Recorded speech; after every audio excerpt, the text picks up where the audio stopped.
لہو تر ہے گلشن یہ کیا ہو گیا ہے، وہ خوشبو کا تاجر کہاں چل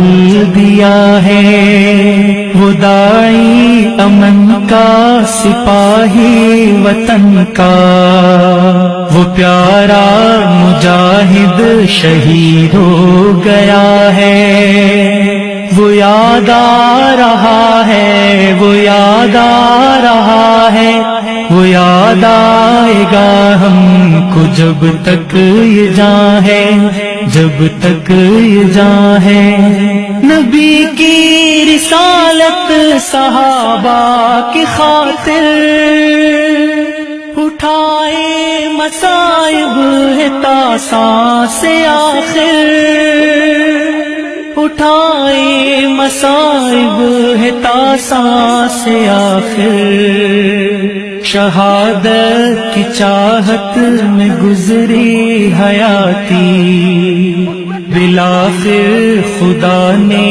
انہیں چن لیا ہے۔ حضرت علامہ شہید رحمت اللہ علیہ اپنی شہادت سے ایک مہینہ قبل حضرت امام مالک رحمت اللہ علیہ کی قبر کے پاس سے گزر رہے تھے، اللہ سے دعا مانگی۔ حضرت علامہ کی عمر جب شہید ہوئے صرف 45 برس تھی، صرف 45 برس کی عمر میں خطابت کے اس آسمانے اور علم کے اس طوفانے اللہ کی بارگاہ میں دعا مانگی، اللہ تجھے کیا فرق پڑتا ہے اگر مجھ کو بھی امام مالک کے پہلو میں، مجھ کو بھی ابراہیم رضی اللہ تعالیٰ عنہ کے پہلو میں دفن کر دیا جائے۔ حضرات گرامی قدر، حضرت علامہ نے دعا مانگی، آنکھوں سے آنسو گرے، جنت البقیع کی وادی کے اندر آنکھوں سے آنسوؤں کو گرا کر حضرت علامہ باہر نکلے، واپس آئے، گھر ٹھہرے۔ یہ فروری کی بات ہے، مارچ کا مہینہ آیا، مارچ کے مہینے میں تقریر فرما رہے تھے۔ حضرات گرامی قدر، اسی وقت قلعہ لکشمن سنگھ میں راوی روڈ کے اوپر آپ کے اوپر جس وقت قاتلانہ حملہ ہوا،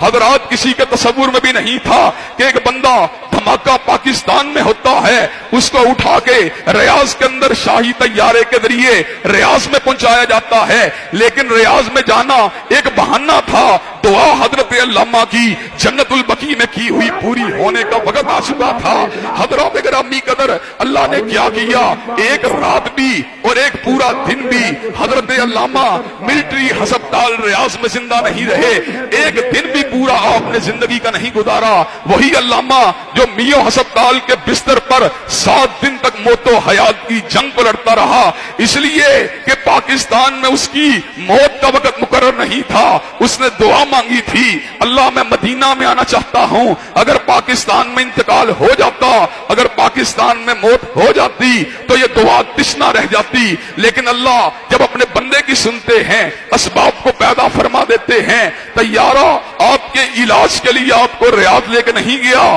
بلکہ طیارہ آپ کو جنت البقیع میں تدفین کے لیے ریاض کو لے کے جا رہا تھا۔ آپ کی دعا صرف ایک دن تک تشنا رہی۔ آپ فجر کے وقت جس دن وہاں پہ پہنچے تھے، اگلی صبح فجر کے وقت 24 گھنٹوں کو پورا کرنے سے قبل آپ کی حالت بگڑتی چلی گئی۔ آپ نے جام شہادت کو نوش کر لیا۔ ان کے والد اور میرے دادا نے ایسے عالم میں یہ بات کہی، میں نے اپنے بیٹے کو پاکستان واپس لے کے نہیں جانا، میں نے اس کو مالک کے پہلو میں، میں نے اس کو نافع کے پہلو میں، میں نے اس کو حضرت ابراہیم کے پہلو میں، میں نے اس کو عثمان ذی النورین کے پہلو میں دفن کرنا ہے۔ حضرات گرامی قدر، حضرت علامہ کی دعا مجسم ہو گئی، اللہ نے ان کو جنت البقیع میں پہنچا دیا۔ اس کا مطلب یہ ہے آپ بھی اگر اللہ سے دعا مانگیں، اولاد کے لیے دعا مانگیں، اللہ اولاد دے گا، شفا مانگیں اللہ شفا دے گا، رزق مانگیں اللہ رزق دے گا، عزت مانگیں عزت دے گا، شہادت مانگیں